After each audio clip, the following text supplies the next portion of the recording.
This is Commodity Wrap. I'm Tony St. James. Our guest today, Brian Hoops. Brian is President, Midwest Market Solutions, online, MidwestMarketSolutions.com.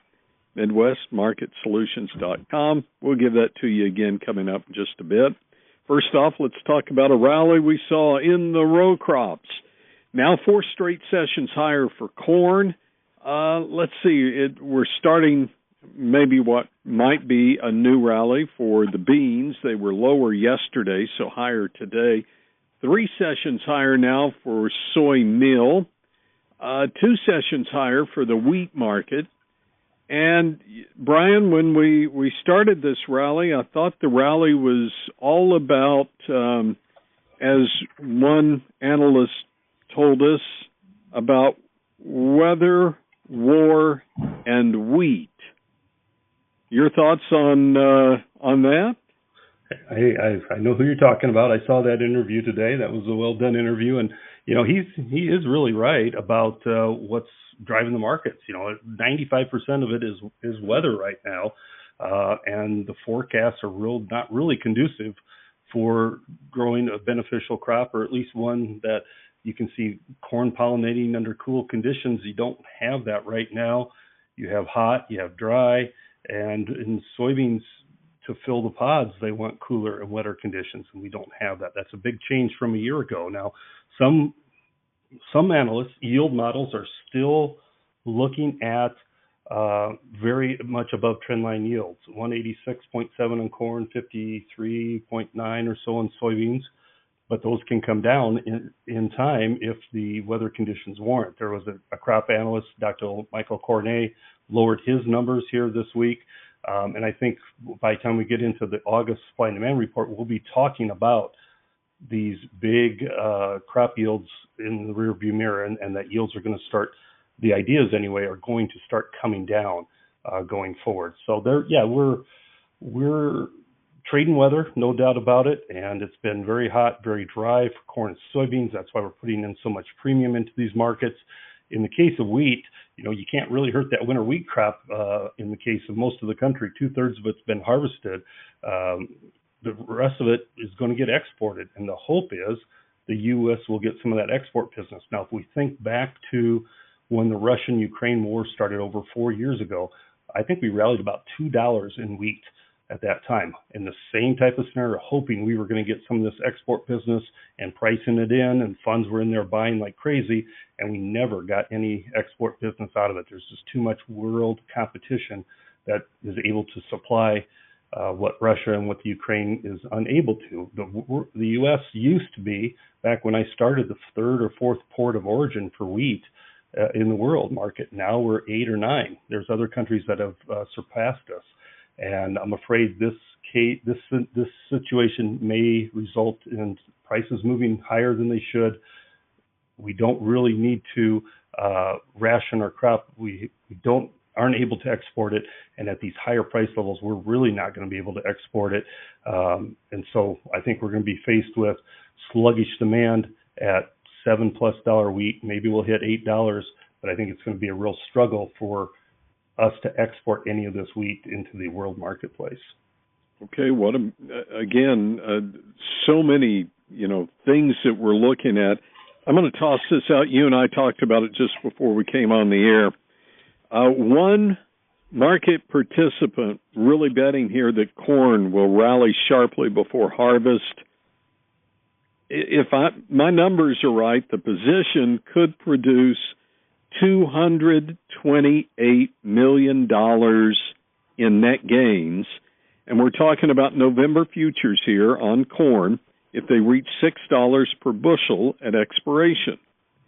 Now, it was a sizable investment going in, $22 million in upfront premium, but they purchased 100,000 of these November 550 to $6 call spreads, did it for 4.25 to 4.5 cents per bushel. If each contract is 5,000 bushels, this is exposure to 500 million bushels of corn. Brian, is for anybody who doesn't follow this, on a day-by-day basis. This is a huge bet. Yeah, I'm glad you brought this up because this is really fascinating. We think about our own situation and, maybe we grow 1,000 acres of corn or 2,000 acres and how many bushels that represents to us. Maybe we're growing 100,000 bushels. You think about the U.S. Is going to grow a crop of maybe 16 billion bushels this year. This individual, as you said, bought 100,000 contracts of 5,000 bushel increments of corn. And these are call options for November. And so just the premium to buy this is over $21 million. If I'm doing the math correctly, it's a huge premium, and they're only risking 4.5 cents. But as many contracts as this we're talking about here, over $21 million. Normally, we'll talk about the funds buying futures, and today they bought about 38,000 corn. Well, an individual bought over 100,000 contracts of these call options.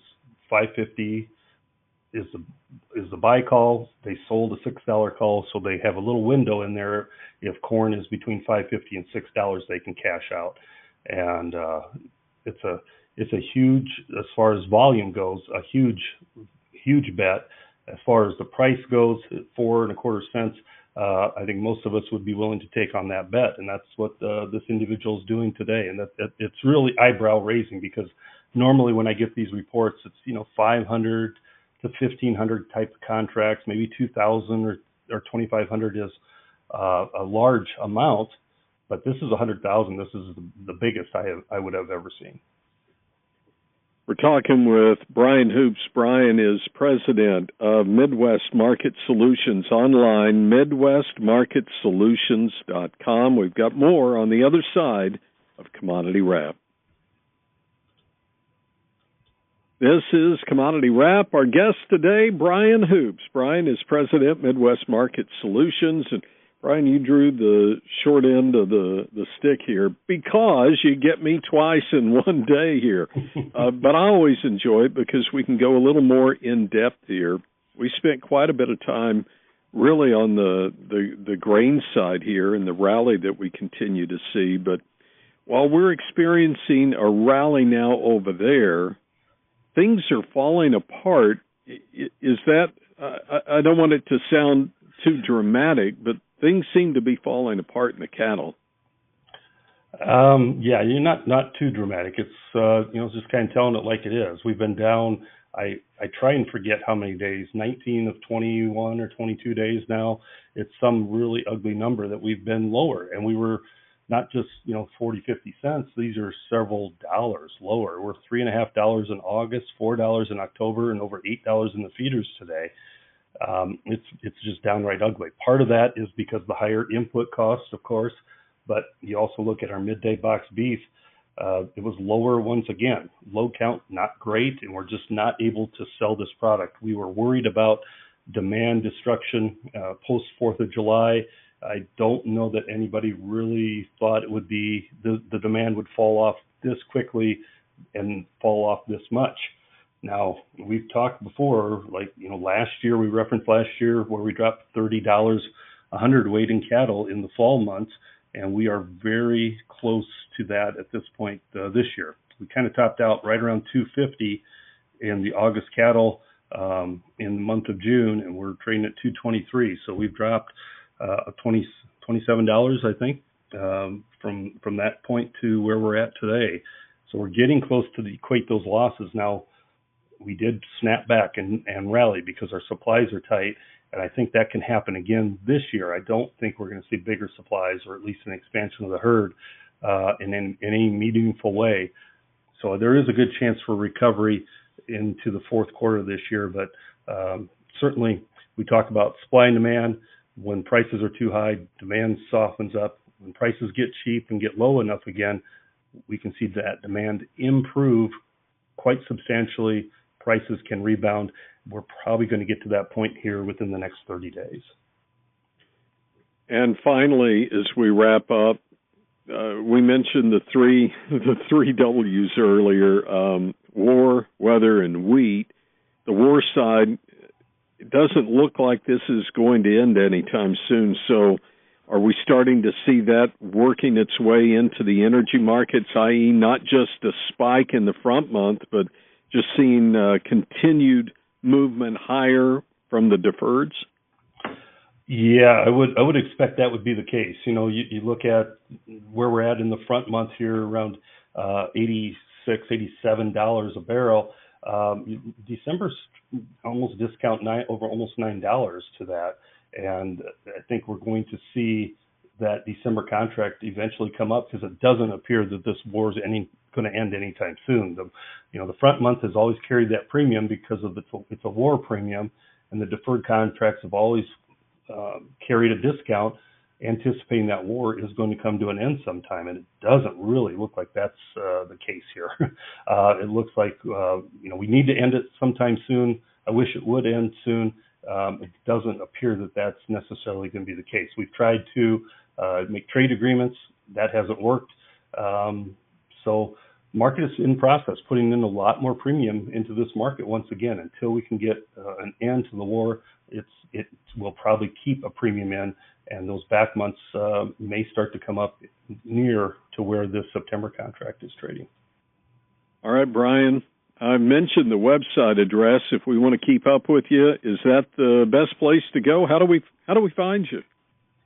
Yeah, you can find us on the web at MidwestMarketSolutions.com. You can find us on Twitter at Midwest Markets and at Brian Hoops. And you can call me directly, 417-501-5132. Brian Hoops, President, Midwest Market Solutions, and this is Commodity Wrap.